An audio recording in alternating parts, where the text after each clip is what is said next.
Good morning, ekonomiya. Have a blessed Sunday. Yan. Ingat pa tayo. Nagmakamadali tayo. Yan. Kaya natin yan. Nakalampadig tayo. And ang Knights, yung uniforme natin sa Knights, Columbus. Dahil, silaw. Ang ano kasi ngayon ay World Youth Day.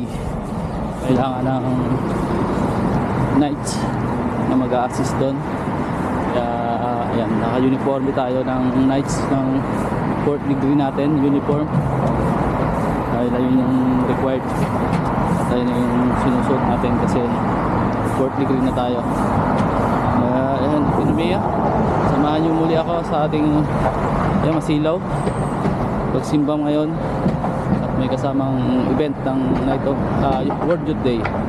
Kaya ekonomiya, samahan nyo ako. See you later. Hindi naman tayo sa labas, nag-intro. Okay, see you later, ekonomiya.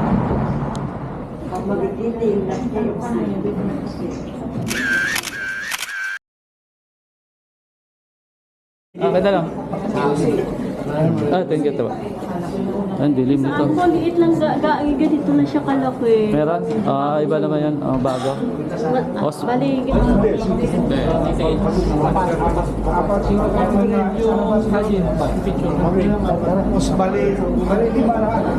ang paglalagpan yung sa photo yung icon din. Dalawa. Maraming pala siya.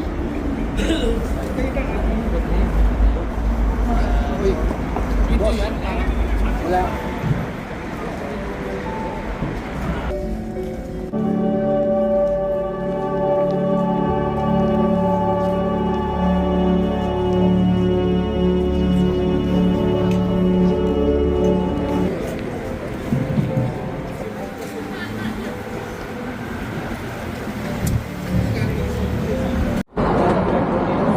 Ito na ba?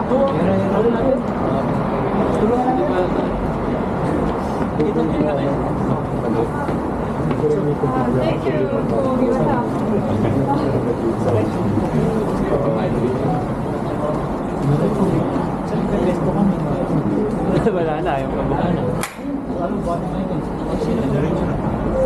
Hindi, ano pa lang naman yan. Hindi pa yun ng ano talaga. Lalagyan lang yan. Ayan na nga po ang World Youth Cross at dala ng mga Koreans Youth Volunteers. Dinala nila dito sa Haewadong Church. Ayan, dahil meron tayong misa. Ayan, dinala nila.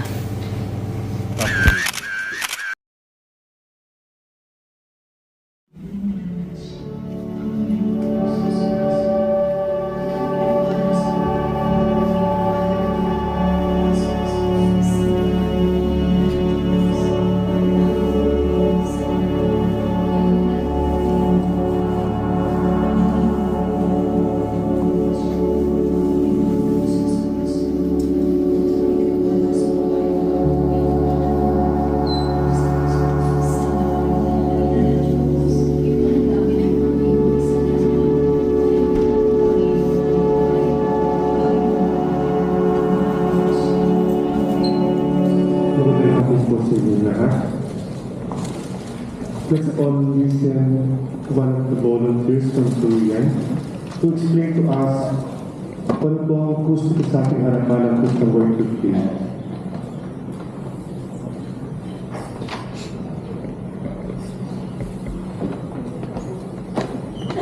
Good afternoon, brothers and sisters. Magandang hapon po sa inyong lahat. This one from Father Isaac from Mendo Cathedral. Many of you may remember that World Youth Day was held in Manila in 1995, a history moment of faith for the church in Philippines and for young people around the world.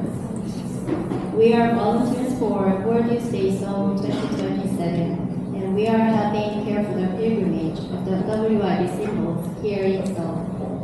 It is truly a joy together with the Seoul Filipino Catholic community today. We thank you for opening your hearts and warmly welcoming the symbol. This pilgrimage of the WYD cross and the icon of Our Lady Salus Populi Umani Seoul began at Myeongdong Cathedral December 20, 2025. Since then, the symbols have been journeying to various places throughout Seoul where the Lord's love is most immediate, and today they have come to this community. Allow us to briefly introduce these two sacred symbols. The WID cross is the central symbol of Word You Say. This cross was made in 1983 for the Holy Year of Redemption. In 1984, Pope Saint John Paul II entrusted the cross to the young people. Pope Saint John Paul II believed that there should be a cross visible to everyone gathered in St. Peter's Basilica. For this reason, the 3.8-meter tall cross was made of wood so that it could be seen even from a distance. At the conclusion of the Holy Year, Pope Saint Paul II handed the cross to the young people and said, "Carry the cross throughout the world and be witness of the love of God." Next is the icon of Our Lady Salus Populi Romani. It shows the Blessed Virgin Mary holding her Son, Jesus Christ. The icon accompanies the cross on its pilgrimage and reminds us that Our Lady walked with her Son along the way of the cross.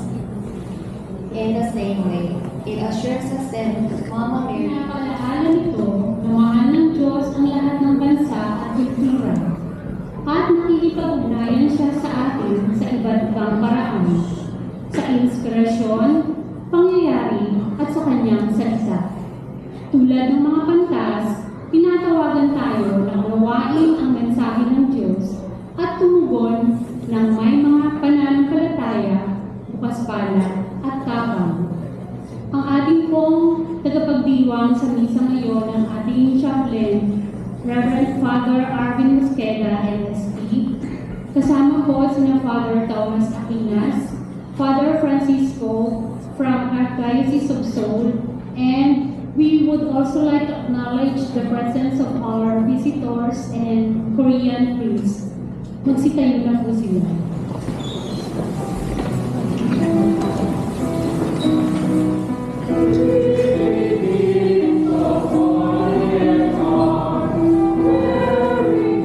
Magandang hapon po sa inyong lahat. Magandang hapon din po. Bago po tayo mag-umpisa sa ating banal na misa, batiin po natin ang isa't isa ng Happy Three Kings.